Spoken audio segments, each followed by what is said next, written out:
Hey, you guys, thanks so much for clicking on the video. This is going to be a review for episode 11, season 4 of the Braxton Family Values. They kind of basically, we went off for the break and then we came back. That thing gets so confusing at times with keeping up with the episodes, but whatever. So, first thing is, I guess some months have actually gone by since the whole situation with Tamar throwing the girls out of the concert and all that, and everybody's still not speaking and are basically trying to pull everything back together. First thing that stuck out, Traci's doing a radio show, okay? And I thought it was crazy because Traci literally was shocked at the fact that somebody called in and asked, girl, what's going on with you and your sisters? Traci, you're on a reality show. Really? You're that shocked that they asked you about your sisters and stuff? Okay, Traci. All right, babe. Whatever. Yeah. Now, Traci, she's, prepared for her album release and all that stuff. All that was real cute, but Traci, what's more important was what the fuck was going on with you and your sisters, honey. So don't be so surprised. Anyway, so when they finally run into Tamar and they're showing her, now all of a sudden, she didn't throw the sisters out of the concert. It wasn't her. That was her concert, her concert promoter or tour manager or whatever he was, D-Leaks. Now it was him. He's the one that threw them out. Okay, y'all. Whatever. So I guess we should forget that we actually heard her call them bitches and Teletubbies, and we heard her actually give the order to throw those bitches out. It's reality TV. What the hell? Okay. So we'll forget that we heard that, and I guess we'll go ahead and move on. This is the cleanup. Bitch, bye. But I think the sisters were pretty much tired of arguing and fussing amongst each other anyway, and their mother's not in the best of health. She's getting ready to be having a procedure done. So, okay, go on and make up. I mean, there's no time like the present to make up. They need to be a unified front if their mother's going under the knife. So, whatever. But we're not going to really forget that we seen Tamar be the nasty bitch that she is. Anyway.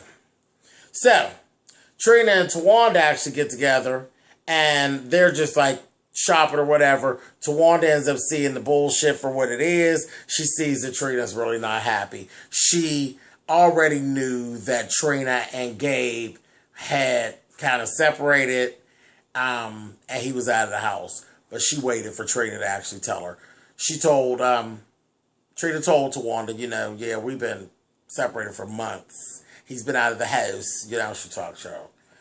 He's been out of the house, and this, that, thing, and the other. And she made her promise not to tell the other sisters because she said she didn't feel like all the shouting and all that bullshit. Of course, Tawanda told it. Well, she didn't tell it directly. She led on to it, told her sisters they needed to ask her questions. And then she, came on out. And that's basically, there wasn't a whole lot that actually went on in the episode. It was cool. It was cool. The only thing that we really did get to see, like, we know that Evelyn is sick. And we know that her and Gabe are going to be going through this thing. And they're expecting Gabe to play dirty. Because that's what he does. So we got that. They've basically kind of forgiven Tamar for what she did, and they're moving on. But they're sisters. That's what you did. That's what sisters did. So basically, that was really it. There really wasn't anything else going on. So I really hate to drag it out. I don't have anything else. That's actually what they did. This is what went on for the show. Everybody's pretty much getting along at this point. Divorce in hand. Evelyn's sick. That's it. That's all I got, guys. I'm sorry. But that was it for the Braxton. So, anyway, I think it's going to pick up next week. And we'll be, on to some more. Of course, Tamar will do so. Oh! I almost forgot. Goofy ass Tamar. This child. Okay, so, of course, the saying, baby, I'm going to grab you up out your jugular, honey, or they cut them in the jugular.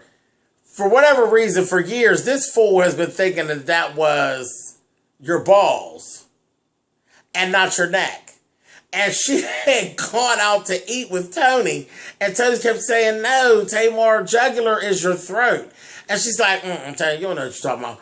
Child, it's the balls, honey. And Tony kept saying, no, where are you getting that from? And she's like, Mommy says it all the time. She's like, oh, I promise you, Mommy's not talking about balls, Tamar. She asked the lady in the restaurant, and the lady's like, oh, no, jugular's your throat, whatever. She still ain't believing it. I said, goddamn, she ain't acting like my son. Then she calls the other sisters, and they're saying, no, bitch, that ain't no balls. That's your damn throat. I did laugh at that. Tamar, you are a fucking goon. An absolute goon. Child, I don't know what to say for that child. Jugular don't even sound like balls or anything that would have to do with balls. I'm going to get you by your jugular. You think your mother run around saying that? You don't think much of your mom, huh? Child, get on, honey. Anyway, y'all, that's all I got for this. You can thumbs up or thumbs down. You know how that works. And I will catch you guys next week. All right, guys. Bye for now.